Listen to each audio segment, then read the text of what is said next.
Hello, Dog Nation. My name is Brandon Adams. This is DawgNation Daily, the daily podcast for Georgia Bulldogs fans, presented by Marco's Pizza. And look who made it back from Jacksonville with a big smile on his face. It is Eddie the Blind Squirrel reigning over the state of Florida here. All of Dog Nation can say that, but have no fear, Gators fans, if you happen to be tuned in. I think you'll find us to be benevolent dictators here because I'm actually going to do something nice for Florida today. You'll get a chance to see what that is coming up in a couple of minutes. I'm going to try to help out the Gators because I think post-game you see some evidence they clearly need some help. We'll also have Chip Towers on today's program, a great message by a Georgia player about how the Dogs may be getting another boost here as it heads towards the stretch run of the season. Y'all, it is going to be crazy. It was crazy this weekend in St. Simons and Jacksonville. It is going to be crazy all week long. This is a serious time here for Dog Nation, and we're going to have a lot of fun with it as we head towards not just basking in the glow of a big rivalry win, but towards another division win maybe coming up on Saturday. We're going to be here for you for the whole thing. We're glad you're here too. DawgNation Daily, presented by Marco's Pizza, begins right now. From DawgNation.com, this is DawgNation Daily, the daily podcast for Georgia Bulldogs fans, presented by Marco's Pizza. Here's your host, Brandon Adams. All right, couple things off the top here. First of all, coming up in just a moment, I'm going to tell you there are 3 words that matter this week more than any other. You're going to hear me use these 3 words a lot over and over again. 3 words that matter more than anything else. I'm going to give you these 3 words here coming up in just a moment. Also, in just a moment, bless their hearts, poor Florida, man, they need some help. And I think post-game on Saturday, you saw some examples of exactly why this is true. So I'm actually going to do my part, believe it or not. Even though I'm the chief Gator hater here, even though Eddie here has proclaimed his Gator hater status in a big way on the field in Jacksonville on Saturday night, even though that's all true, we're going to do our part to actually help out Florida here in just a couple of minutes. And if you're a Georgia fan, I think you're going to really enjoy this as well.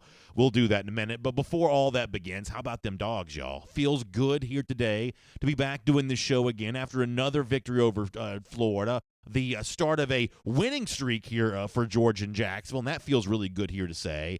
But, man, when you see the post-game comments coming from Florida, you're reminded once again of, first of all, why it's so much fun to be a Gator hater, why it's so easy to be a Gator hater, and why beating up on Florida the way that Georgia did in 2017 to the tune of 42-7, the way that Georgia did this year, to the tune of 36-17, that's the kind of thing that we want to see happen around here over and over and over again. It'll be a long time before we get tired of any of that kind of stuff.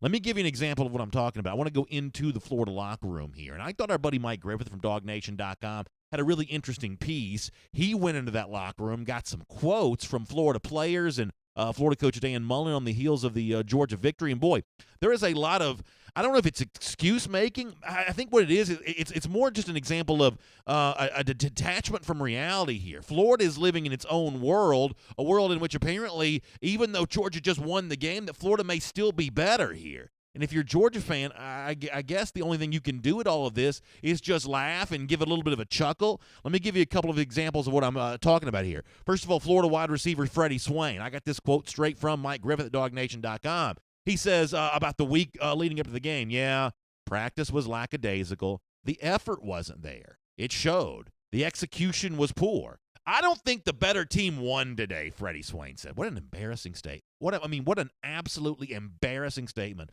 from a Florida wide receiver. The execution part is what gave Georgia the lead and the momentum. So Freddie Swain says, hey, Georgia executed better, I guess, but the better team still didn't win. And if we had practiced harder this week, we would have been better too. I mean, how many excuses are you going to make here? And how much detachment from reality can you possibly have here that somehow that you weren't trying as hard as you could have, and that if y'all had just tried as hard as you could have, then the game would have gone differently here? You know, I've said on Twitter before a couple of months ago that Florida has turned into a clown show, and when those kinds of comments go unchecked, and a lot of dumb stuff from Florida like that has gone unchecked over the last few months, you end up looking like a clown after the game. I would suggest that's what Freddie Swain's comment right there makes him look like. But not to be outdone by that was Florida running back Jordan Scarlett, who had his own words along the same line. That he says the reason why Florida lost, and I mean, try not to spit out your coffee or your Monster Energy drink, whatever it is you're drinking here, laughing about this. Try not to spit that out as you hear this morning. He says the reason why Florida lost is I think it was just us being a little too confident. and not really going into the game and executing or paying attention to detail like we always preach. That's Florida running back Jordan Scarlett. So what do you want to have us believe here? That you were overlooking Georgia ahead of the big showdown with Missouri next Saturday? I mean, is that what you would have us believe here? That somehow on the basis of, whatever Florida's accomplished here this season, that somehow that you didn't think Georgia was going to be any kind of big deal, so therefore you were overconfident? I mean, all I keep hearing about is how great of a coach Dan Mullen is, but if Florida's not practicing hard this week, as Freddie Swain suggested, if Florida's overlooking Georgia, as Jordan Scarlett just suggested, then how good of a coach is Dan Mullen really? I mean, these comments are just, beyond parody coming from the Florida locker room. Let me give you another one here. C.C. Jefferson, the Florida defensive lineman, one of the supposed leaders of the team, says, everybody was disappointed. We felt like we were the better team, but we just didn't come out and execute the way we should have. We just reminded each other that's one game. We have to keep moving forward. Listen, CC, I think every Georgia fan here hopes that Florida fans view this as just one game, some sort of aberration with the otherwise overall ascent of Dan Mullen here. If that's the way that Florida players feel about this, that this is not indicative of the future direction of these two programs, that's going to be good news from the Georgia fans' perspective here, because Georgia fans love the idea of Florida continuing to live in its dream world. And maybe one of the reasons why you get the dream world from Florida here, maybe one of the reasons why you get this kind of silly stuff coming from Florida, maybe it is all a reflection of the head coach, who had his own litany of excuses after the game was over. I mean, Florida coach Dan Mullen, I think, violating one of the major tenets here of being a coach and essentially blaming the loss, or at least in part, on the absence of some injured players. Mullen says, two of the best players in our team are our two corners. He's talking about Henderson and Wilson. We like to play man coverage. They were both out, and that's a struggle. Okay, so that's the excuse for why the game was what it was, the injuries to the two cornerbacks. Not to mention that Georgia played without Ben Cleveland and without Andrew Thomas for a good portion of the game. And when Thomas went back in, he may not have been 100%. Georgia dealing with some pretty significant injuries on its offensive line. Kendall Baker left the game as well with an injury. But the Florida cornerbacks injuries here, that's the real excuse. That's the real reason why all this goes down and was the way that it was. I mean, I think all of this is just really silly here. And I thought maybe the guy that encapsulates the real truth of this game, certainly more so than any of the Florida players or Florida coach Dan Mullen that you just heard from, may have been the former Georgia great turned ESPN analyst David Pollack. And before you go saying, well, Pollack's just a Georgia homer here, keep this in mind. Pollack has been criticized for being the exact opposite many times before. That criticism may be misguided, but nonetheless, Pollack does not have the reputation on ESPN as being some sort of dyed-in-the-wool Georgia homer. But in terms of the reality of the game on Saturday, Georgia versus Florida, I think Pollack on TV has that far more, or on Twitter has that far more than anybody seemingly in the Florida locker room on Saturday night. Here is Pollack giving a dose of reality to the Florida side here. He says, I think Georgia played its B game tonight and still won by 19 points against a top 10 team. That kind of shows you where Kirby Smart has this program. Now, I think a lot of Georgia fans would agree with Pollack on this. It wasn't perfect. There was the bad offensive sequence down there near the goal line that didn't lead to a touchdown. There was some issues on defense once again. I mean, there were moments in which you said, oh, this is clearly an imperfect game from Georgia. Pollack calls it a B game. Pollack may be about right in terms of the overall grade you'd give this thing. But a B game turned into an easy win against your most hated rival in a top 10 team. And Florida can make all the excuses that it wants coming off that, but the truth is the truth, that Gator haters prevail here once again.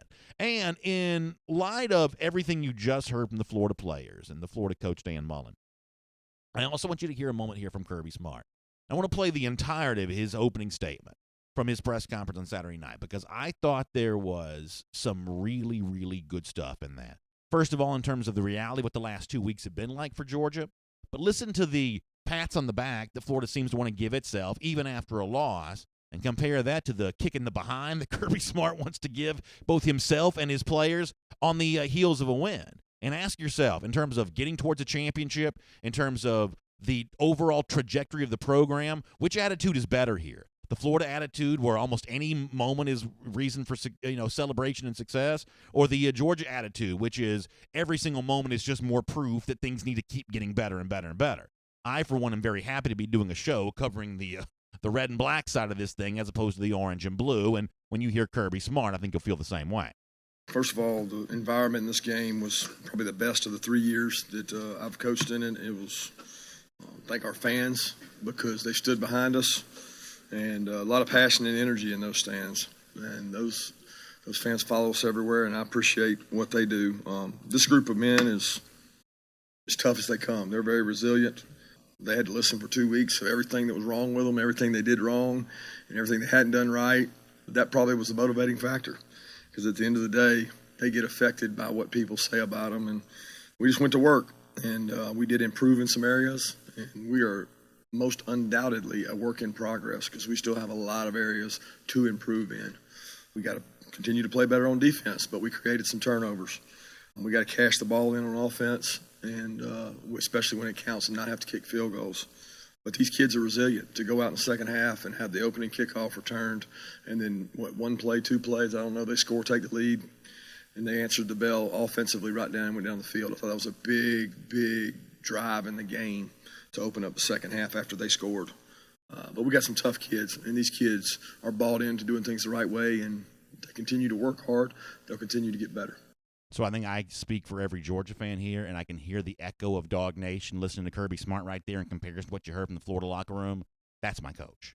That's the way the Georgia fans feel coming off that, especially after another win against the Florida Gators. But speaking of Florida, I'm going to make good on my promise. I'm going to help Florida out here because I think there is some delusion coming from the Florida locker room on the heels of this. I think the Florida fans are the same way. If you saw Florida message boards, you kind of saw some of that kind of stuff.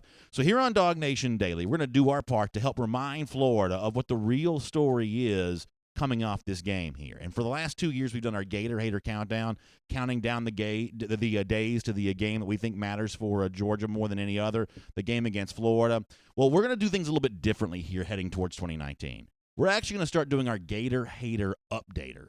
Our Gator Hater Updater to remind Florida that this rivalry has changed in a big way and that 2019 is going to be more of the same. So from now on, instead of counting down the days to the next Georgia-Florida game, we're going to count up the days it's been since Florida last beat Georgia, just to remind the Gators fans just how dire the situation become. And for those of you watching on video, we even have a fancy graphic for this as well. So without further ado, our Gator Hater Updater here for this particular day. It has now been, and say it with me, folks, 730 days since Florida has beaten Georgia. The rivalry has changed. Dogs on top in this one, and we think that's going to be true for a long time to come. My name is Brandon Adams, DawgNation Daily, the daily podcast for Georgia Bulldogs fans, presented by Marco's Pizza. Good to have you with us live on video, 10 a.m., DawgNation, Facebook, YouTube, Twitter feed, radio noon, Athens Sports Radio 960 The Ref, and in podcast form, wherever podcasts can be found. We're glad to have you with us here today and really appreciate Marco's Pizza for making it all possible. I heard from so many people in both St. Simons and Jacksonville over the weekend about how much they're loving Marco's Pizza, even down there, and how much they are excited about having Marco's a part of the program here. And many of you take advantage of that great offer, 2 medium, 2-topping pizzas. That's an everyday low price of just $6.99 each, so take advantage of that. Every store, every day, the Italian way. And if you want to find the Marco's closest to you, check them out online at marcos.com. All right, we're going to get Chip Towers here coming up in just a moment on today's program. We'll talk to him more about the Georgia-Florida game and kind of everything that happened off of that. But as we go around the doghouse here on this Monday, brought to you by Pella Window and Door, I told you earlier that this week is going to be dominated by 3 words. 3 words this week going to matter more than any other. Obviously, we'll continue to bask in the glow and the happiness of the Georgia win against Florida, but we are also going to remind you of the 3 words this week. They're going to really dominate the week, which is simply own the East. This is the week that Georgia gets a chance to make good on that promise once again. And as we go around the doghouse here on this Monday, brought to you by Pella Window and Door, I think it's important that we do a little bit of a look ahead to what may happen between Georgia and Kentucky on Saturday and the excitement that may come along about Georgia getting one of those injured guys back. You know, we saw Ben Cleveland. Jeff Sentell, our buddy, made a big deal about this on our Kroger Kickoff show on Saturday, that he was leading the team in the dog walk. First guy off the bus. Has not played in a while. We didn't see him against Florida, but Cleveland on his own Instagram feed here, and you guys know I'm going to love this for a lot of different ways. Cleveland on his Instagram feed here gave us a little bit of a hope that maybe, hey, we may see Cleveland back for the Kentucky game. Let me show you Cleveland here on Instagram as a way of having a good time already with what's going to happen between Georgia and Kentucky on Saturday. And Ben Cleveland on Instagram, you see the picture of him there on the dog walk, says, "This speedy recovery was fueled by Copenhagen and Red Bull. Just in time to stone cold stunner Cash Daniel 56 on Saturday. with the hashtag Austin316. And that's Ben Cleveland referencing the terrific Kentucky pass rusher, Cash Daniel, who's been a very outspoken player for Kentucky this season. And, of course, y'all know I'm a pro wrestling fan, so I love the Stone Cold Stunner reference from Ben Cleveland there. And one of the reasons why Cleveland does that, and if you're watching on video, we'll show you this video of Cash Daniel after the Florida win a few weeks ago, who did the traditional Stone Cold celebration with the slapping of the bottles together. Now, for Stone Cold, it's beer cans. But for Cash Daniel, it was water bottles there. So Cash Daniel's got a little bit of a history when it comes to pro wrestling, and Ben Cleveland kind of gives it right back there to him. And if Georgia fans, whether you be a pro wrestling fan or not, I know you're a fan of the idea of Ben Cleveland playing against Kentucky. So that's certainly an exciting thing to see, and a great way to go to Around the Doghouse, presented by Pella Window and Door. And by the way, speaking of Pella Window and Door, they got some great stuff going on right now. They can help you equip your house with energy-efficient windows and doors. You know, they're family-owned and operated with a branch right here in Georgia, which means you get local service. It's backed by a national company. And right now, for just a little while longer through November 8th, you can get 50% off qualifying installations or 0% APR for 48 months. You know that Pella offers a lifetime warranty with top-of-the-line equipment and unparalleled expertise. So you can schedule your free in-home consultation today a couple of different ways. Check them out online at pellasoutheast.us. That's pellasoutheast.us. Or you can call the Dunwoody Showroom at 404-445-2979. That's 404-445-2979. It's great to have Pella Window and Door, a part of DawgNation Daily, here as well. All right, we've got some more stuff later on. You'll hear from Georgia quarterback Jake Fromm. But for now, on everything that happened, both on the field against the Gators in Jacksonville and from the locker room there that night, let's check in with our buddy Chip Towers here. Great coverage from him. And, of course, it's great to have him here on DawgNation Daily, presented by Marco's Pizza as well. And it's good to have you with us here, too. From Athens and across the SEC or wherever the recruiting trail may lead, here's a DawgNation.com insider. Yeah, listen, I loved reading Chip Towers on Sunday morning, you know, all the things that he had written there Saturday night. Great report card breakdown, interesting thoughts from him on Jake Fromm, and kind of all the other behind-the-scenes stuff from the Georgia-Florida game on Saturday. Chip, welcome back to the state of Georgia here, and welcome back to a DawgNation Daily presented by Marco's Pizza. It's great to have you with us here today. How you doing? I'm doing fantastic, Brandon. It's been fun listening to you. Very, very, very passionate opening to your show today. I mean, it's just, I know how you feel about the whole Florida thing anyway. But I know you've had a great 48, 72 hours or whatever it's been since that game got over. And I listened to a lot of what you said there and agree with a lot of it. Particularly, two things that I like to focus on this week is just that I think you're right in that you said that Georgia probably played a B game down there, and actually maybe even a C game. When I look back on it, and I actually was pretty generous on my report card this week, but you got to understand, I do those. The last thing I do on Saturday night after the game, and and I'm tired, and you're still kind of in the glow of the game, and I thought it was significant victory, okay, for a lot of reasons, and we can get into that. But so, I just thought it was an A, but based on that, you went down there and you did what you had to do, and everybody was doubting you when CBS and SEC Nation and College Football Game Day are all there. That was, what the environment was and what the game meant. So that was great. But between short yardage play calling and run defense, there's still a lot of issues on this team. Yet, you nearly doubled up. What probably at the end of the day we'll see is the number 2 team in the East. Maybe that's Kentucky, and we'll find out this weekend. This is another great matchup, and there's really, you can't say anything until this game is over. But I just wanted to recognize your passion and kind of validate it too, because that was not a small deal what Georgia did Saturday night, and that's made this game this week an even bigger deal. And I want to talk to you more about your report card in a moment, because I thought there were some interesting points that you brought up there. But since you kind of mentioned this off the top, I'll respond to it as well. That I will admit, and you know this, you're the objective reporter. I am the person that does this from the perspective of the fan, and I will say, Chip, on the basis of being a fan, that everything you just said is true. It was a really good win for Georgia in a game where there were lots of imperfections that showed up. I mean, I think a lot of Georgia fans were frustrated by the by the inability to punch the ball in the goal line on those 6 or 7 plays it was, right down there. There were some defensive issues that showed up once again. And yet, Chip, I can only speak for myself, but as a fan, I'm going to choose to acknowledge, in the sort of 48 hours after the game, the significance of the win more so than the significance of the shortcoming. As you head towards Kentucky next Saturday, a lot of things that bubbled up against Florida, I do think are going to be, critical, crucial issues. But there is also a moment for just being happy about a big win. We know that Georgia players and the Georgia coaches were. We saw that unfold on the field, and then in the locker room after it was all said and done, we know they took a moment to enjoy it. In Jacksonville and St. Simons, the DawgNation folks that traveled in certainly took their time to enjoy it. I think there is something appropriate to that. There's nothing wrong with being happy and celebrating a win if you're a fan, even if the game from your team wasn't exactly perfect. And I was glad to see at least the fans in attendance there on Saturday night, and certainly the Georgia players and coaches. I thought they seemed to strike that balance pretty well.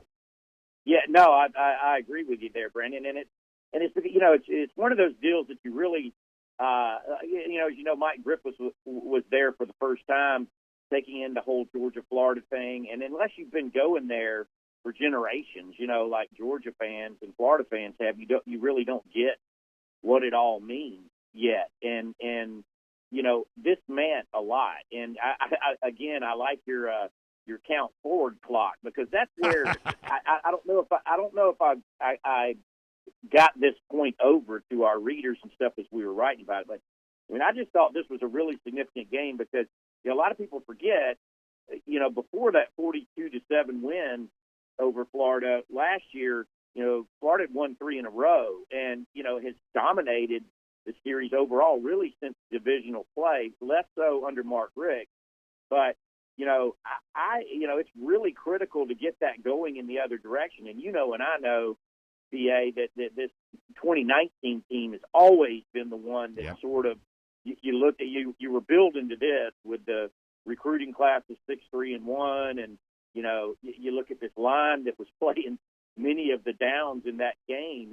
Just freshman, redshirt freshman, sophomore quarterback, freshman backup. It just, all of that speaks to 2019. And I wasn't sure going into this game. I thought Florida was ahead of progress, and I thought Georgia, in the grand scheme of things, was a little ahead of schedule in 2017 and was kind of playing like they should be in 2018 if we're all realistic about our expectations. Anyway, I'm trying not to ramble on. No, I get what you're saying. It's just important that they took care of business, and the way and it was great from the standpoint of there was a lot of adversity in that game. Coming out in the second half and giving up that score and getting down 14-13 and then responding to it. That's what you were alluding to, I think, when you talk about Kirby's comments afterward, because it's like, man, we still have a lot to work on, but they had their backs against the wall and absolutely stepped up and took care of business. And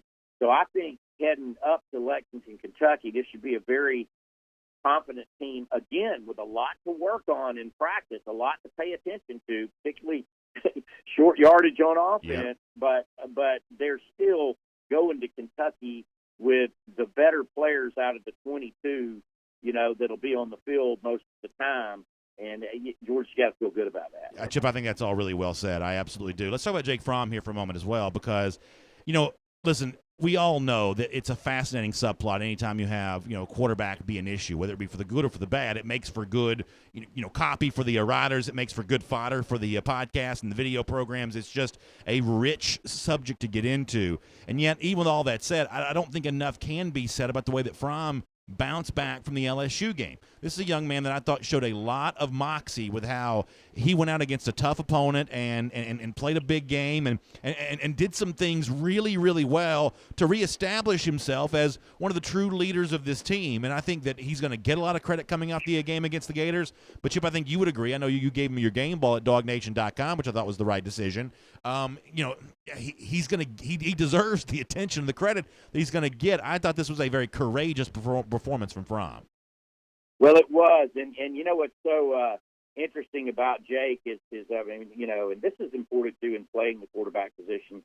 He kind of says all the right things, and he kind of doesn't say the right things too. So you could tell he was kind of vague and talking all around the point, but the point is he heard the noise. You know, he knew, that there was kind of an outcry in the fan base and everything. They want to see more of the freshmen, bring in the freshmen, and it really is kind of amazing, really going back to last year's championship game run, that, the criticism that he is always, he doesn't have a good arm, he doesn't have this, doesn't have that.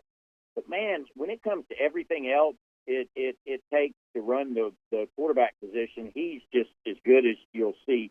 Very, very reminds me more and more with every year of Aaron Murray.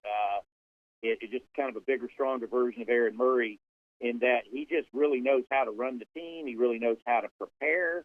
And, his reaction to all that last week was, by golly, I'm going to come out and play better than you've ever seen me play. And he was on target with his passing game. I mean, Georgia threw the ball 24 times, and he was on target with it. And the play calling was fantastic. Great to see Isaac Nauta get, involved in the play calling. And again, I'm not as critical of Jim Chaney as others are. There were reasons that was working Saturday at that particular time, and it hadn't worked in other times. But just the way that those guys work together, and the third and everybody was talking third and from, was kind of the narrative coming into the game. Well, he answered that just resoundingly, 8 for 14 on third down.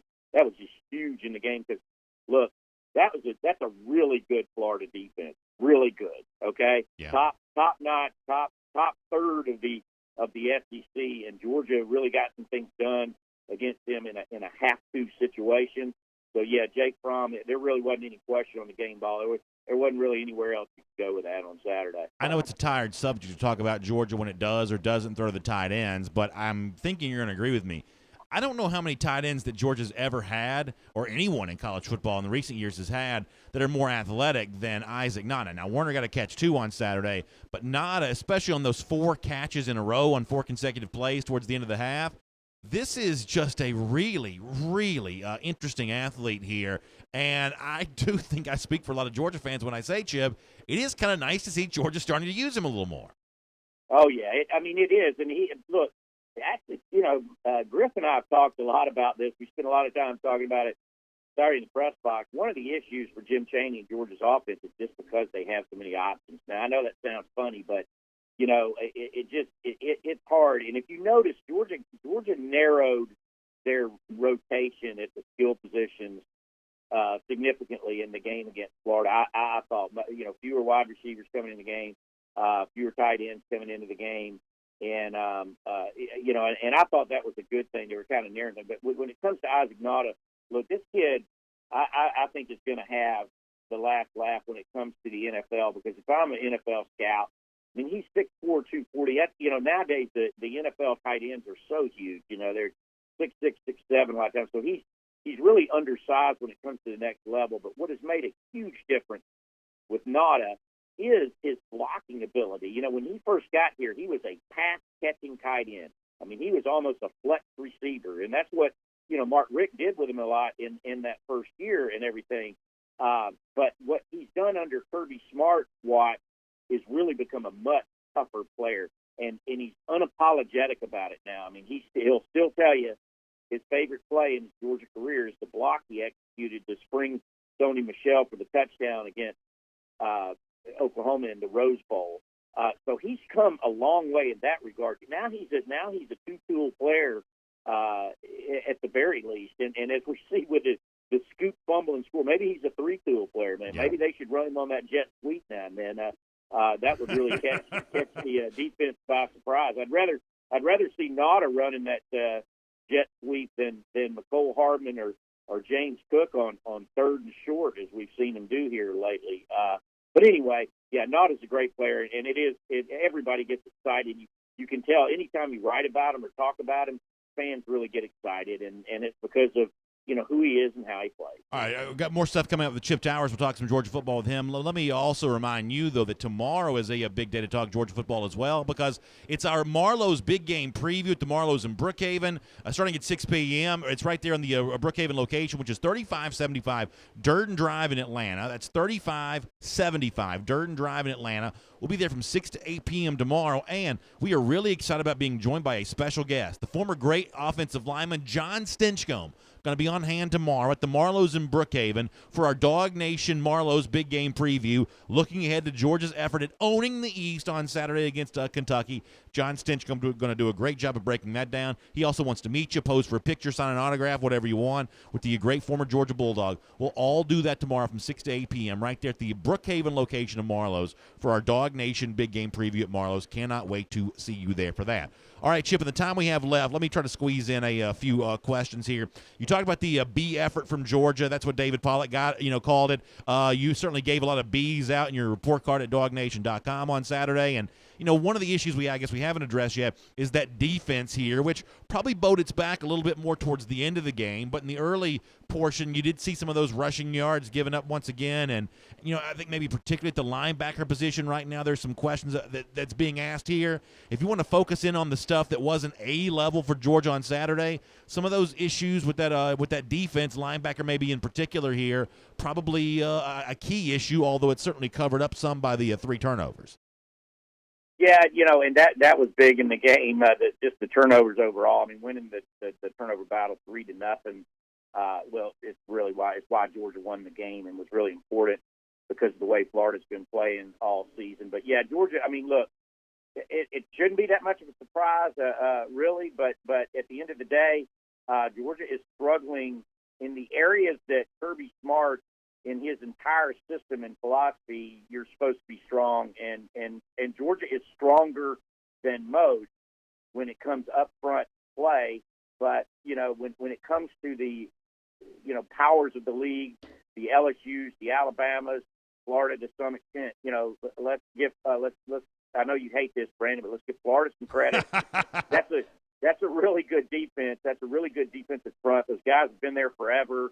A lot of veteran players, a lot of big guys, and it really is amazing because you look at Cade Mays, you look at Trey Hill, you look at these big young guys that play in Georgia, and you just go, good gosh, those guys are giant, and they are. But it's such a difference that a couple of years' experience makes. And then on the flip side, we knew going into the season. Look, Trent Thompson being gone, nobody even mentions him anymore. That's a big deal, okay? Yeah. Tyler Clark is good in and of himself, but Tyler Clark and Trent Thompson were a really tough combination. I think Georgia has significantly addressed their problems with Jordan Davis. This kid, I think, is an all-star in the making. I'm pretty amazed with what I've seen because that position, again, we're talking about how much difference it makes to be a veteran in this league as opposed to a freshman. What Jordan Davis is able to do, a Pro Football Focus or whatever it is, the Pro Football thing, sure. He had one of Georgia's highest scores, according to them, highest grades coming out of that Florida game. That's a big deal. But overall, they're still young. And, man, you see it when it comes to, 3rd and 1, 4th and goal, 3rd and goal. I mean, that's when it comes to mano a mano. You're just trying to move bodies, and Georgia's not able to do that against the really, really good teams. And, be clear, this Kentucky team is one for the ages, and that's in relativity to Kentucky. But it's they've been building for this. Mark Stoops has done a great job of getting good players and, developing them and training them. And now you got, one of the best linebackers in the league in Josh Allen. You got one of the best running backs in the league in Benny Snell. You got veteran guys up front. So don't be fooled. It's going to be more of this, coming this Saturday. Everywhere else, Georgia is clearly better, right? Yeah. Georgia has great recruits, great young players and everything else. But it's in the trenches that Georgia's got a little bit of a blemish this year. And we're getting late. We're 8 games in. So those guys are growing up a lot, but not nearly as much as they're going to be in year 2 and year 3, et cetera, et cetera. I think that's all really well said, Chip. We know it's a busy day for you. We appreciate you staying with us a little long today, but you got the Kirby Smart press conference coming up. I know you'll cover that. There'll be a lot of talk about the offensive line, the status of Andrew Thomas, Ben Cleveland maybe working his way back towards health here. It's going to be a very busy Kirby Smart press conference coming up. leading towards the Kentucky game on Saturday. Chip, we appreciate your coverage of that at DawgNation.com, and we'll certainly look forward to getting your coverage from the Bluegrass State here this weekend. And then, of course, plenty more at DawgNation.com as well. And we'll see you on the program next week here as well also. All right, we'll do. Let's take a look around the rest of the league. This is SEC Through. Yeah, really good stuff from Chip Towers here. Pretty fascinating, his take on the Georgia-Florida game, and obviously we'll continue to talk a lot about that here on DawgNation Daily here this week, and we'll also be doing a good bit on Kentucky here too. I'm going to talk in just a moment about the Kentucky-Missouri game on Saturday, because that's obviously a very interesting game, and I think it leads to a pretty interesting, overall opinion about Kentucky. I was listening to the radio driving in to work this morning, and I flipped over there to the ESPN show, the Golick and Wingo show, and as I turned on, they happened to be talking about Kentucky. And it did strike my mind of, if you listen to like an ESPN radio morning show, really anything on ESPN radio or any of these major national radio programs, you don't get a lot of SEC talk on these shows, period. I mean, first of all, they're just so obsessed with the NFL that they can't stop talking about that for 9 seconds. But even apart from that, Kentucky is a program that, you have never heard its football team being talked about on the radio before this year. But something about the way that Kentucky has risen up, they've obviously got a really good record. I believe they're probably going to be in the top 10 when the College Football Playoff Selection Committee makes its announcements on Tuesday night. So, this is a Kentucky team that's getting more national attention. It's the biggest Georgia-Kentucky game, I guess, I can just about ever remember. Certainly, maybe there's one I'm forgetting here. 2002 was a fairly big Georgia-Kentucky game. That Kentucky team led by Guy Morris, the coach, was pretty good. But in terms of a ranking here, I can't imagine it's ever been bigger between Georgia and Kentucky. The Wildcats are getting a little bit more attention, but how good are they really? We'll talk about that coming up in just a moment as we're doing our SEC through here. Let me also remind you that if you haven't checked out Kroger and the brand new program called Kroger Ship, well, you need to check it out. You can get the essentials you need, those everyday items, whether it be the food, the groceries, the household items, delivered right there to your door. And you want to act right now because you can get 15% off when you go right now, and you can also get free shipping on your first order. So check out Kroger Ship to take advantage of a great way, convenient way to get groceries and the stuff that you need delivered right there to your door. Great stuff there from Kroger Ship. All right, on the SEC through side of things, let me start with LSU, Alabama, because it is an interesting weekend coming up here.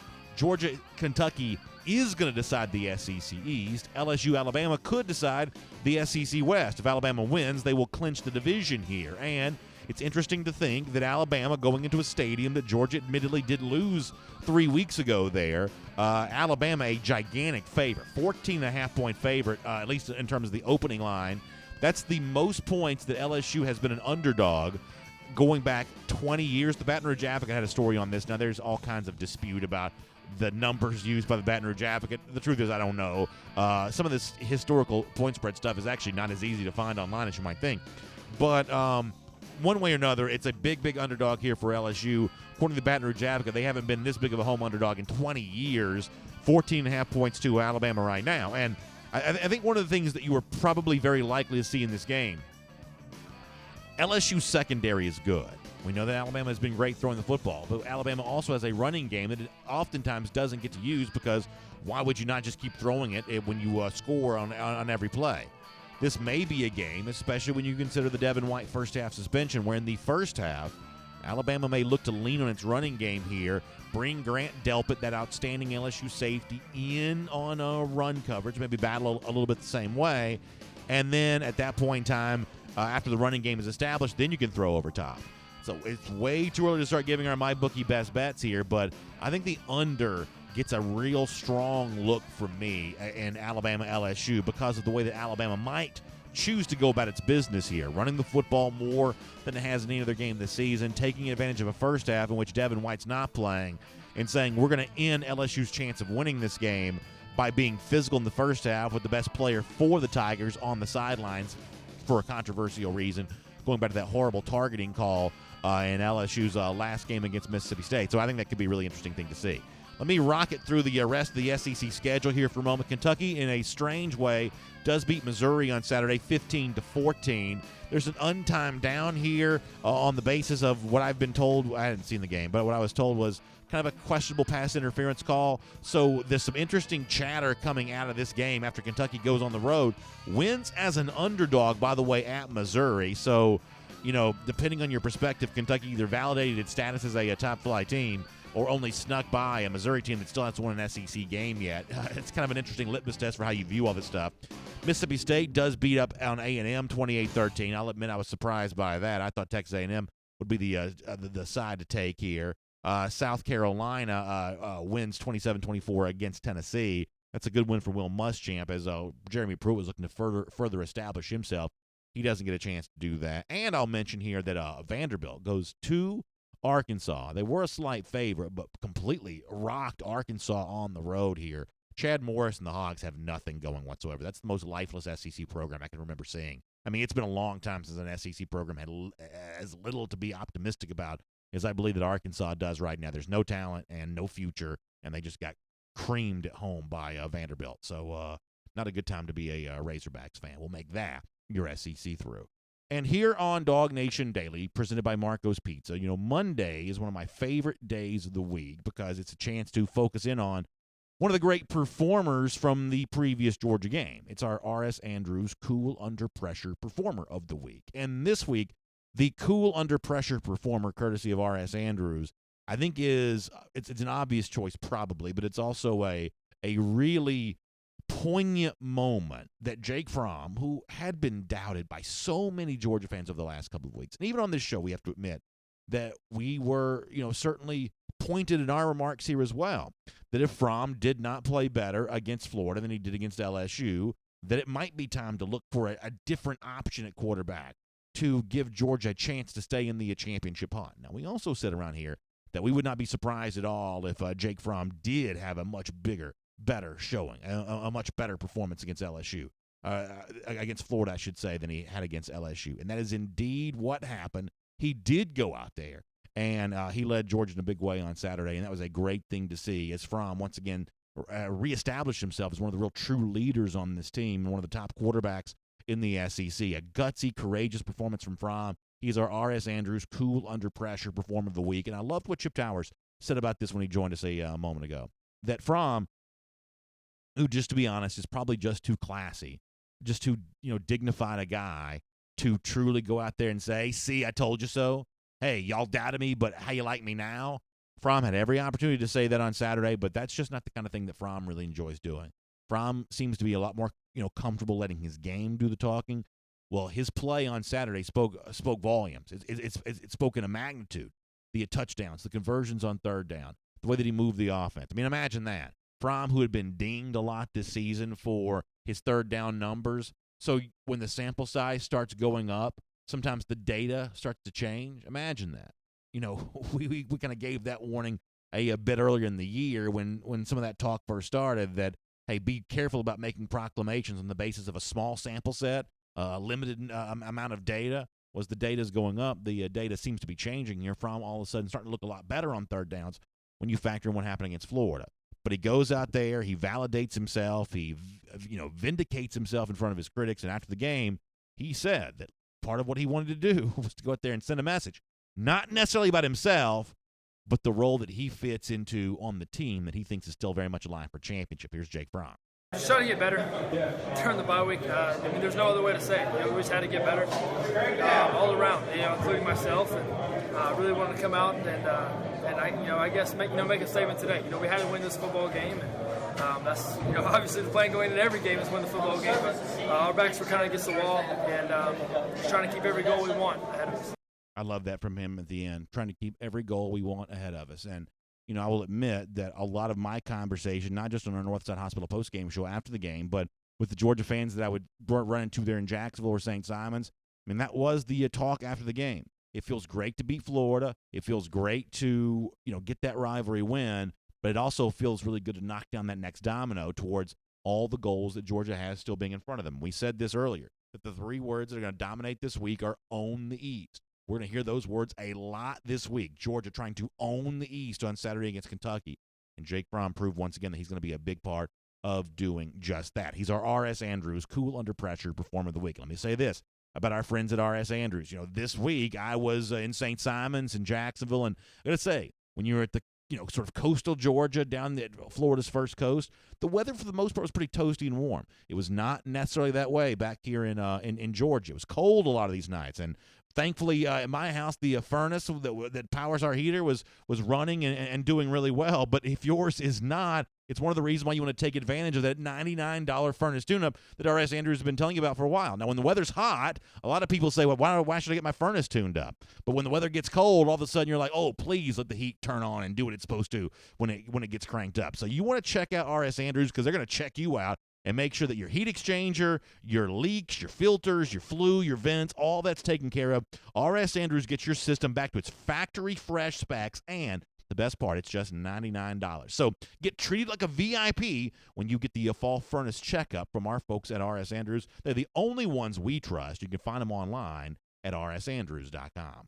All right, really, really good stuff on today's program, and the fun for us is going to continue tomorrow. Hope you'll join us 6 p.m. for our Marlowe's Big Game Preview. They're live at the Marlowe's in Brookhaven with myself. Jeff Sintel's going to be there too, and the former Georgia great and a terrific, not just football player, but analyst talking football, just an all-around good guy. John Stinchcomb there with us as well. It's going to be a lot of fun in Brookhaven at the Marlowe's location there, starting at 6 p.m. That is our last scheduled Marlowe's broadcast of the season. Now, hopefully the season extends, and maybe we get on to a Marlowe's again here coming up in December. But as it stands right now, this is our last scheduled broadcast. So if you want to guarantee a chance to hang out with us at a Marlowe's, the Brookhaven location is your last chance to do that, at least for the 2018 regular season. Let me also say this in closing. We've talked a lot about Kirby's true feelings about Florida. I think if you saw the video that's been passed around social media a little bit over the last couple of days, he may have made those true feelings apparent. We'll see you tomorrow right here on DawgNation Daily. And on video. What a great time to be talking about the Dogs. Good to have you with us on the program here today. We'll get a lot of your comments, and you can react to anything you want to from today's show, anything from the Florida game. We'll start our look ahead to Kentucky here a little bit, and we will just dive in and have a whole bunch of fun because Georgia has been on top in Florida for 730 days. That is a nice thing to be able to say. All right, let me get in here, and let's get going on some of these comments here. For those of you who are still rolling with us. All right, let me get some more comments.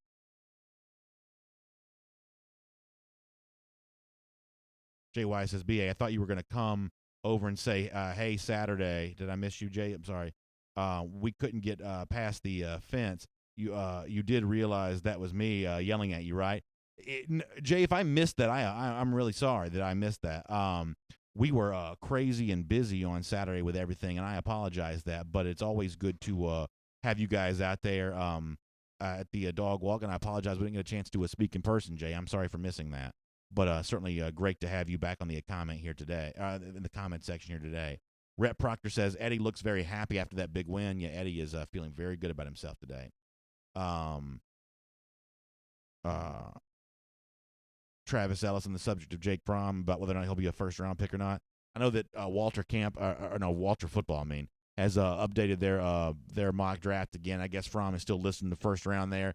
The honest truth is it's still way too early to know that. Still way too early to know. But Fromm certainly validated himself and bounced back in a big way on Saturday. Let me get another comment here. Michael Castleberry says, should we concern that Fields may exodus? My answer to that question is not this week. Not right now. Listen, Justin Fields is still I think a brilliant quarterbacking prospect.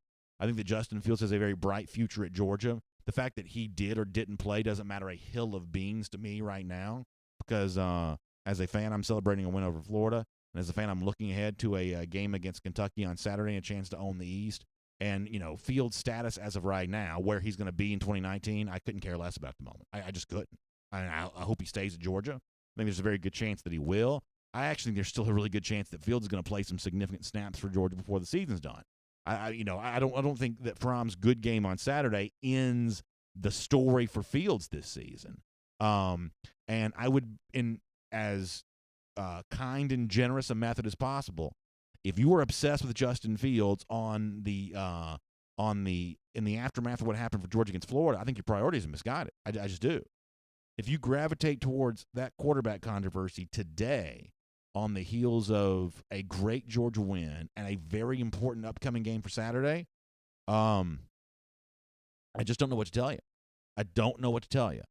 What you're not going to hear from me is a "see, I told you so," because I still think Justin Fields is good too. Now, there is some room for some "see, I told you so." For some people who said that Fromm couldn't play well in a big game, couldn't play well in a big spot, you could say "see, I told you so" because Fromm went out there and answered some of his critics. But we're not going to do that here because what we've always said is that Georgia's lucky to have both these guys. It's lucky to have Jake Fromm. It's lucky to have Justin Fields. And that's still true. Even after a game in which only Fromm played, and Fromm played well enough to lead Georgia to the win, it's still true that Georgia's lucky to have Justin Fields and will be lucky to hold on to him again next year here.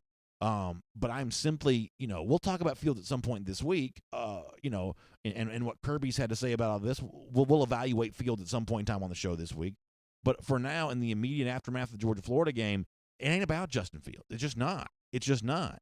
That game, that win, even in an imperfect Georgia performance, the upcoming game against Kentucky, this is just bigger than any one player. The player that played and played well, the player that did not play. It's bigger than both of them. Austin Kilby says, "BA, obviously our defensive line needs some help." Yeah, they do. Let me see if I can get the rest of Austin's comment here. Love Roquan, obviously, he says as well. And so the comments are kind of moving fast. I wasn't able to read everything he said, but everyone's going to agree with Austin on that. That right now Georgia is just not as stout up front as it once was. Now, I think that Jordan Davis is helping here. I think that Davis is making some improvement. And I think that come November, and November, by the way, starts for Georgia on Saturday, but come November, I think you may see a linebacker version of Jordan Davis. And I would suggest it may be more likely to be Channing Tindall first here, but one of those guys is going to get their chance. Georgia just needs some sideline-to-sideline open field tackling. It just does. It needs a heavy dose of that. And no one's going to be as good as Roquan was a year ago, and, we probably glossed over at times just how difficult replacing Roquan Smith was going to be because it has proven to be a real significant challenge. Not even to match what Roquan did. We all would have admitted that wasn't going to be possible. But in terms of even maintaining a level somewhat consistent with what Georgia did the linebacker core a year ago, it's just not there right now. And Georgia needs some help there, and some freshman linebackers may give a chance to do that. Tavares Taylor says now everybody's got all the confidence in Fromm until he lays an egg again. But here's the thing, Tavares. This is all, what's the word I'm looking for? This is all evaluated week to week, right? I mean, Fromm was not the worst quarterback in the country just because he played bad against LSU, and he's not the best quarterback in the country just because he had a good game against Florida. I mean, this is all kind of week to week, and the truth is always somewhere in the middle.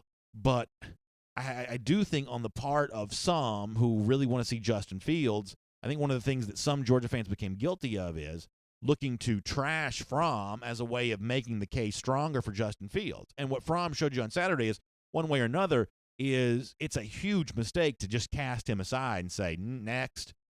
That's a huge mistake. It doesn't mean that Justin Fields won't still deserve some playing time before the season's over with. And listen, Kirby's been a surprise on this all the way along. Surprising, not playing him on Saturday maybe when a lot of people thought that he would. I mean, I wouldn't completely shut the door on Kirby surprising us and playing him against Kentucky when you think he's not going to. I mean, one of the things that Kirby does like is the element of surprise, preserving that, protecting that. Now it may be easy for Kentucky to sort of cast off Fields and say, don't have to worry about that. Don't have to worry about Kirby bringing him into a game, which may mean that Kirby springs him on Kentucky a little bit here. I think this whole story is far from being written. I mean, and really, in a lot of ways, it mirrors what we also talked about during the offseason when it came to running backs. We had a bunch of Georgia fans who were always in here worried about Elijah Holyfield transferring. That Holyfield was going to be the odd man out. But then Zamir White gets hurt. And, James Cook is a freshman still learning how to play the position at the major SEC level. All of a sudden, Elijah Holyfield becomes a player that Georgia really can't do without. All of this stuff has a way of working itself out. And all of this stuff has a way of working itself out independent from how we might have predicted it to go here. So I think the quarterback story here is a long way from over. And you're going to get tired of me saying this. In fact, I'm pretty sure some of you are tired of me saying this. Georgia's lucky to have both guys. It was lucky to have Fromm even after the LSU game, because that was one data point of what had been a seasons and a half worth of data points that had mostly been good. Georgia needs Jake Fromm. I would suggest that Georgia may also need Justin Fields too. And before the season's done, you may hear from them both. Terrence Eberhardt says Fromm went out there, performed exactly how I knew he could. Does that change the LSU loss? No, I still think we need to work on utilizing, I think he's going to say, more offensive weapons. Yeah, I mean, listen, as the week transitions, here's what I can promise you. I'm not going to talk about how great everything is all week long. I mean, at some point in time, you're going to have to be a little bit more real about some of this kind of stuff. I didn't think it was appropriate to kind of get in on all of this today, but at a certain point in time, it's going to be a lot more relevant to discuss some of the things that Georgia needs to improve on, because Georgia's going to play better teams than Florida before it's all said and done. And they may play one on the road on Saturday. Kentucky certainly beat Florida, so you can make a case that the competition is about to step up next week against Kentucky. Believe it or not, Auburn, I believe, is better than Florida. So, in terms of challenges, win-loss record aside, there are more talented teams that Georgia's going to play than what it's going to see on what it saw this Saturday against the Gators. So there are some areas in which Georgia needs to improve. Rob's going to talk a lot about those, and some of that does involve offense. But let me also suggest here that we heard from Ben Cleveland, at least on Instagram during our show today.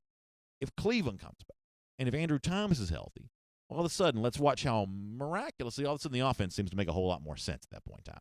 That's what I would suggest is a likelihood to occur and take place. Let me go to YouTube here, because the YouTube folks were not happy with me on Saturday. I don't know what was wrong with my phone. I don't normally read YouTube comments on my phone. I couldn't get the comments to populate. But our buddy Connor Riley was there to save the day on that. So let me hear some more here. K9 Blue says, B.A., proud of your bias fandom, and we all appreciate you. Can you please remind all of DawgNation to trust in Kirby? Yeah, listen, I mean, it doesn't mean that every decision that Kirby Smart makes is the perfect decision. I was, just like many of you, joking on Twitter at the halftime about not using the 2 timeouts at the end of the half. That's a blunder. That's a mistake. And no matter what Kirby Smart says, that's an error. I thought there were some play calling errors for Georgia on Saturday. Coaches are not perfect. And, one of the things that can be frustrating sometimes is they don't really admit what we all know is true, that it was just a mistake. Certain things are just mistakes. And yet overall, what a coach's job is direct the program towards a certain point. And it's Kirby Smart's overall direction of the program right now for Georgia that I think speaks volumes. Benjamin Frick says, why don't we see Nate McBride all that much? I just think this is an issue in which Georgia, despite the fact that the overall linebacker play on the field right now is not top-notch, there is still a lot of depth at that position. And unfortunately, behind McBride, who was in the 2017 class, signees like Quay Walker and Channing Tindall for the 2018 class have just stepped in and are probably, this may be a situation in which, with all due respect to McBride, Georgia may just have over-recruited that position, or certainly recruited past McBride there at that position. It's also an example where a lower-rated player from the 2017 class, Monty Rice, has proven himself to be a real value in the run-stopping efforts here, which is one of the reasons why Rice, despite being less of a recruit, is on the field more than McBride is.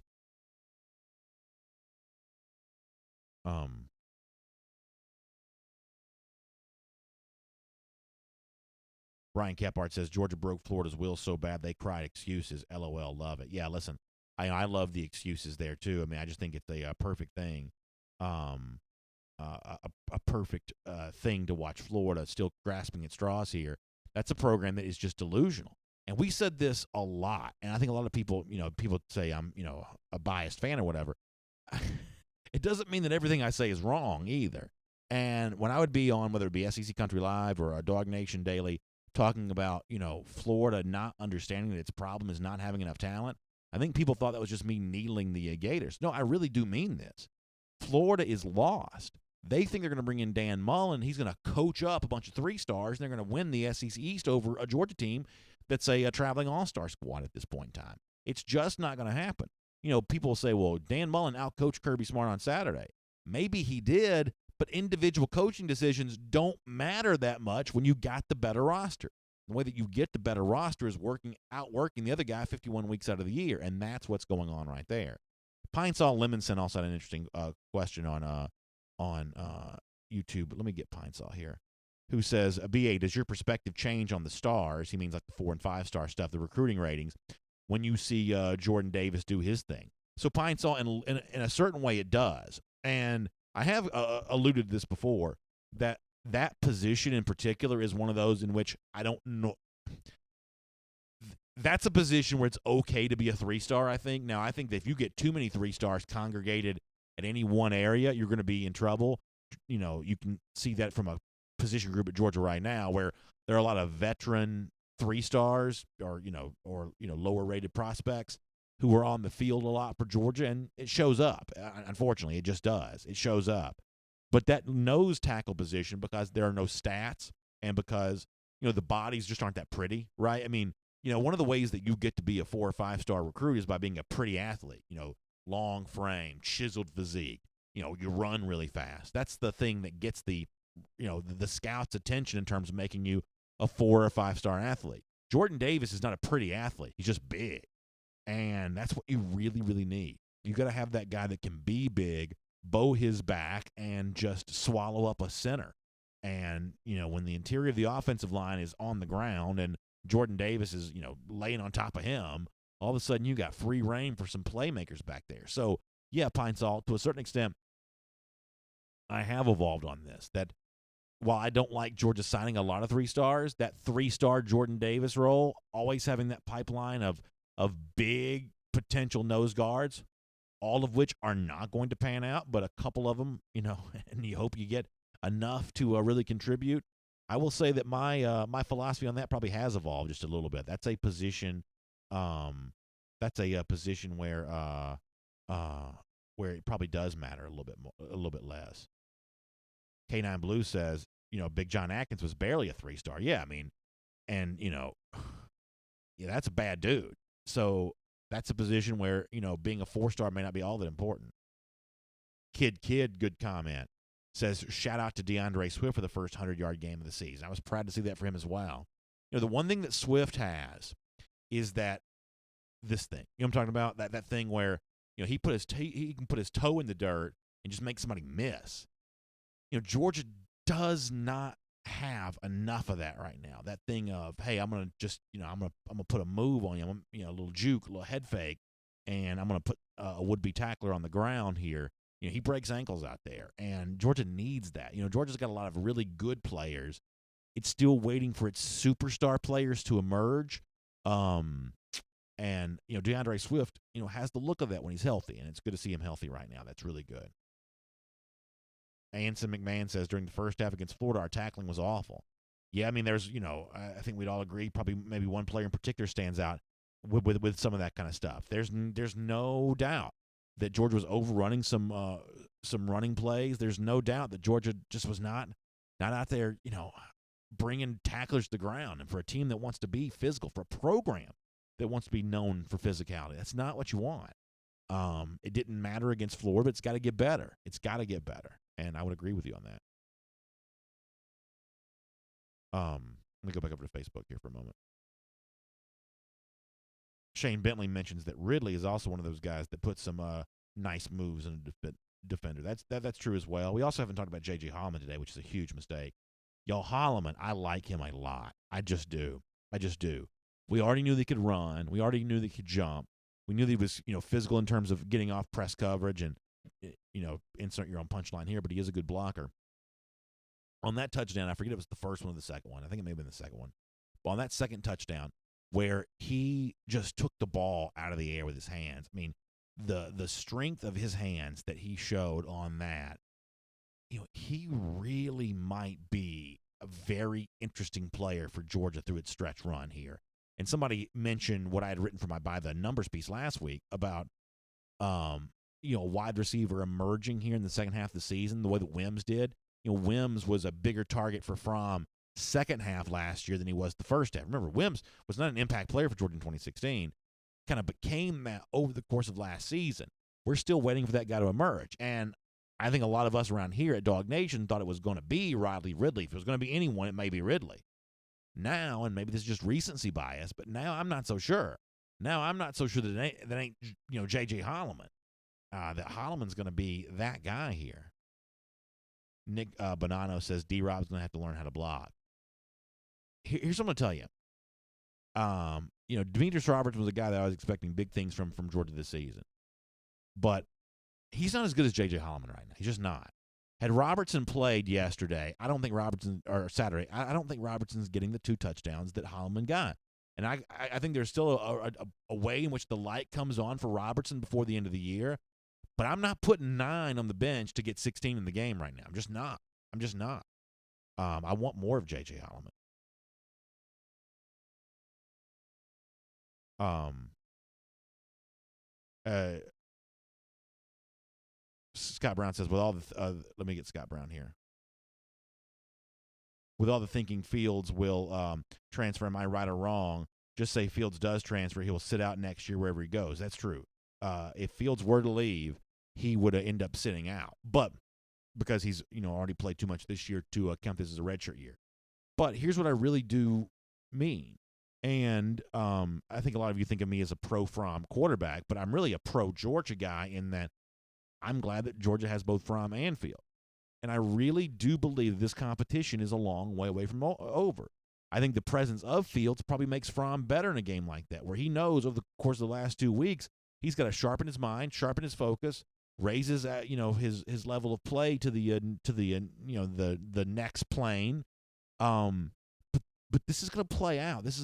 I just think one way or another there is still a chance this all works out for Georgia, and that this notion that one way or another this is heading for an ugly, messy, bad divorce with one or the other, let's find out.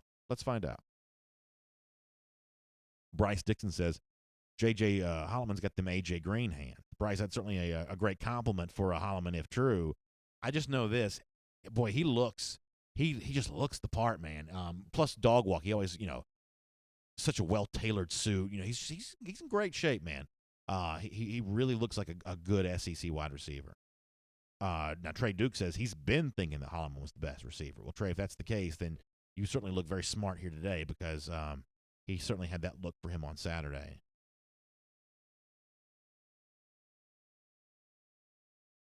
Kibo Weir says, how can you say that JJ's better than Robertson? We haven't even seen D-Rob that much. I think my point here is based on the way that which Robertson had success at Cal, the style of play in the Pac-12. I mean, Holloman just looks like an SEC receiver. If I had to make my guess right now, I can't. I mean, I wish Georgia ran 2,000 plays a game. We'd get touches for all these guys. But at a time in which we've all, I think, said that Georgia needs to shorten its bench a little bit more and lean on a few players to make the majority of its plays, I think part of that shortening of the bench means more of a guy like 9. Nick Lurch says the drive at the end of the second quarter was big. So as get our mojo back, it truly pumped the team up. Yeah, I love Georgia in those hurry-up moments at ends of halves. Now, Junior Baker's mad at me. He said, I've completely lost my mind. Is that for saying that Holloman's better than Robertson? I'm going to stand by that, Junior. I'm going to stand by that. I am going to stand by that. He says, but Lurch says, Nick Lurch says, it pumped the team up. Yeah, I do love Georgia in those hurry-up situations. I really do. I think that's a lot of fun. Philip Sharp says, BA, the tackling is awful. I don't deny that, Philip. I don't deny that at all. I guess some of you are also, as Vazion Zabel was mentioning, that Nauta was a part of the 2016 class. Maybe that was misstated earlier. Yeah, Nauta was a signee for Georgia in 2016. You're absolutely right about that. Philip Sharp says, BA, I am pro-Fromm. You are pro-Fromm. I feel like I'm just pro-Georgia, hopefully, or, pro whatever leads to winning. Tavares Taylor on the subject of McCole Hardman says, McCole's got to stop being so shifty. Listen, I think McCole is still a valuable weapon, but, in terms of really, truly establishing himself as the Javon Wims, the guy that got all the big catches for Georgia, I think that spot's still up for grabs. At the beginning of the season, it would look like Hardman was going to be that guy, and for whatever reason, that door is still open for someone else to slide through. Now, maybe it is Hardman here still, I happened to be down the field right before the game started. They were doing, a lot of the receivers love to do those one-hand catch drills just to kind of show off their ability to catch with one hand. And it is really kind of amazing at eye level, ground level, to watch these guys, take rocket throws from fields in many cases, and they catch them the way that a baseball player catches a ball in his glove, just with one hand like that. And Hardman can definitely do some of that, but in terms of really putting himself head and shoulders above the rest of the Georgia wide receivers, that quite hasn't happened yet.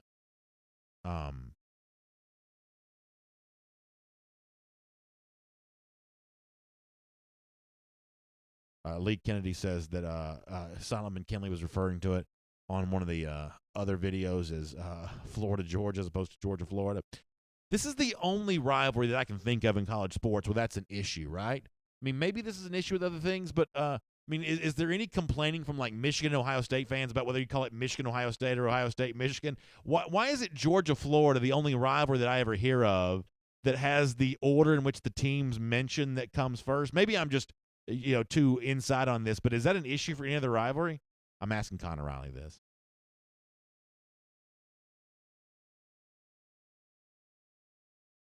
Oh, that's a good point. So Connor brings up a good point that he agrees that, the Georgia, Florida, or, if you're a Florida fan, you say Florida, Georgia, that is partially an issue because of the fact that people don't say cocktail party anymore, which around here we have never stopped saying. It's the world's largest outdoor cocktail party, and that's what people really should say. Now, I guess there are some Georgia administrative officials who'd lose their mind if Solomon Kinley called it the cocktail party, but yeah, that's kind of the thing there. But it's kind of funny how the order in which you say those always seems to matter in this game more so than anything else. Even like, Georgia Auburn or something like that. I've never really heard that be an issue other than like just Georgia Florida. That seems to matter. But what's kind of funny is if you talk to me in real life, not on the show, I don't say Georgia Florida, or I certainly wouldn't say Florida Georgia, but I don't say Georgia Florida. I call every game by the opponent. So I'd say, yeah, well, I'm going to the Florida game. I'm going to the Auburn game. I'm going to the Kentucky game. I don't say I'm going to Georgia, Florida. I say I'm going to the Florida game because, the people I'm talking to already know that Georgia's involved, and you just mentioned the other game there. And basically the people that talk to me kind of all say the same thing too. But yeah, that's kind of an interesting thing. And it's interesting that I guess Solomon Kinley needs to learn that. I mean, it also kind of reminds us of last week we joked about Isaac Nada talking about how this game has some good old-fashioned hate, which is sort of I guess is it amalgamation? Is that the word?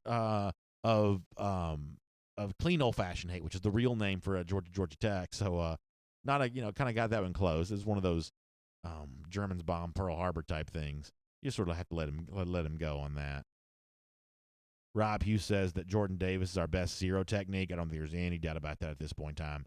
That job belongs to Jordan Davis. Now, you probably have to limit his snaps here still somewhat, but he's the guy. E.S. Jenkins casting a vote here for Terry Godwin. Good to see Godwin get the end zone. One of the things that I'm really lucky to get to do is I get to know, at least in some form or fashion, a lot of the families for a lot of these Georgia players. It's one of the reasons why I take my job seriously here of, how we talk with these players, how we talk about this team, how we talk about this program, because, we think of these players sometimes being larger than life, but they are still just their mama's son, right? And so, I try to keep that in mind, and, I'll run into a lot of these parents before the game. I've seemed like I've run into Tyreek McGee's mom, the last 3 games or whatever, and we always, share a hug or a high five or a handshake or whatever, and so that happened again on Saturday, and to see McGee in on so many big Georgia plays, had his own interception, a key part of a forced fumble there. She was just beaming ear to ear at the end of that, and ran into Terry Godwin's mom as well on Saturday. And I'll always say something to the effect of, hey, I can't wait to see 5 get in the end zone today, and we'll give it a little high five or a little hug or something like that. And sure enough, she got a chance to see her son celebrate on Saturday, so that's a great thing to be able to see. Rebecca Sin says that the reason why it's Florida, Georgia for some people is because it's alphabetic order. But is that really the way that people list things in alphabetic order? Maybe it is, but I didn't know that was always the way that things were listed. Robert Barnes says y'all can't see what's going on, but we are featuring a different receiver each and every week, which, Robert, is a good thing, and it's one of the things that, Tua Tagovailoa does well. He targets a lot of receivers, targets lots of different spots on the field. But Georgia is going to play a close game at some point. Now, it really hasn't played one yet. It got beat, unfortunately, in convincing fashion and has beaten everybody else, at least from a point spread finale or point total finale in kind of convincing fashion. But in a close game, knockdown, drag out, the way that the Rose Bowl was, the way that the SEC championship game was for at least the first three quarters, in a closely contested game, you need to know who you're throwing to in your big spot. You need to know who you're handing the ball to on your big spots. And so I agree with you that it's nice to feature different receivers, but it's also nice to know if it's 3rd and 5 and the game's in the line. We've been saying this about Georgia since August. When it's 3rd and 5 and the game's in the line, who do you want the ball to go to? And that is a question that Georgia still has to answer, and those answers are coming together.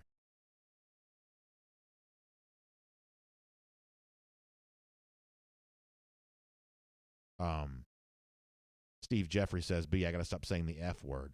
They're clearly the Gainesville school. The problem with that, though, Steve, is my hometown is Gainesville, Georgia. So I don't want to disparage the real Gainesville, Georgia, at the expense of mocking what you call the Gainesville school. I mean, really, for me, I've spent my whole life trying to get over the fact that my hometown, the beautiful city of Gainesville, and the rolling hills of Hall County, Georgia, I have spent my entire life trying to pretend that didn't have the same name as the cesspool that is known as the home of the lousy, stinking Gators.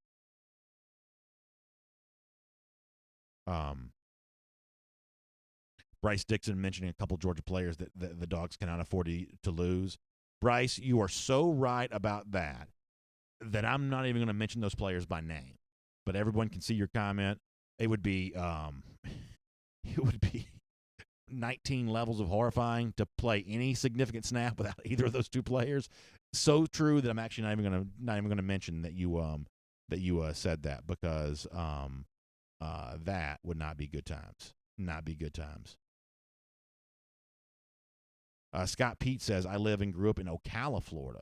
So I was the only dog in the game party I went to, had a blast. Yeah, Scott, one of the things I love doing is I love doing this show because we have people that check in from Ocala or from, Jacksonville. Now, there's a huge Bulldog club in Jacksonville, but that's still, somewhat enemy territory.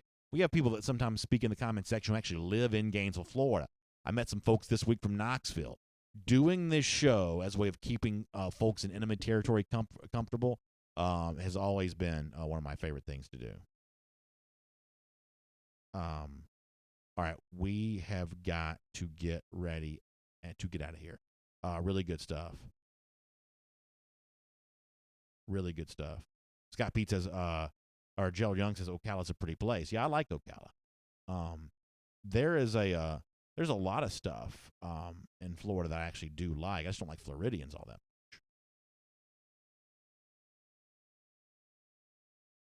Robert Barnes says, we keep playing as we are. You won't be able to cover all our receivers. That was certainly a nice thing to think about. Matt Rukavina says, I agree, T-Sizzle. I believe he's referencing Tavares Taylor, who's told us his name is not T-Sizzle, it's T-Stumble. Let's be careful about that. We already know on Georgia recruiting fronts what happens when you get the nickname wrong. So let's be careful about our nicknames here. If I'm not mistaken, Tavares goes by T-Stumble as opposed to T-Sizzle. I think I'm right about that. Curtis Cruz says, what does Kentucky have? Snead? Who else? I'm waiting. Yeah, it's clearly going to be a game where Georgia tries to stop Snead and hope the passing game, much like Felipe Franks on Saturday, is incapable of beating the Dogs. That is probably their recipe on that. And if that recipe comes to a play, it'll be Georgia owning the East once again. This is that T-shirt, by the way, that I wore that day y'all said was way too big on me. This thing is huge. My gosh, look at that thing. It's like a flag. Yeah, y'all made fun of me for wearing too big of a T-shirt that day, and that's I guess probably about right, but it works well as a prop. All right, so we got to get ready to go. We got DN90 coming up a little bit later on. I think I'm going to do more on the Ben Cleveland thing for DN90 because we didn't get a chance to talk about that too much today on the show, so we'll do that there. Marlowe's tomorrow night. John Stinchcomb going to be there as a part of that. That's going to be a lot of fun. And then heading towards a big weekend for Georgia on Saturday. It's going to be a loaded week for us here on DawgNation Daily, presented by Marco's Pizza. We appreciate you being a part of it, and we'll look forward to seeing you tomorrow. Thanks for being part of the show today.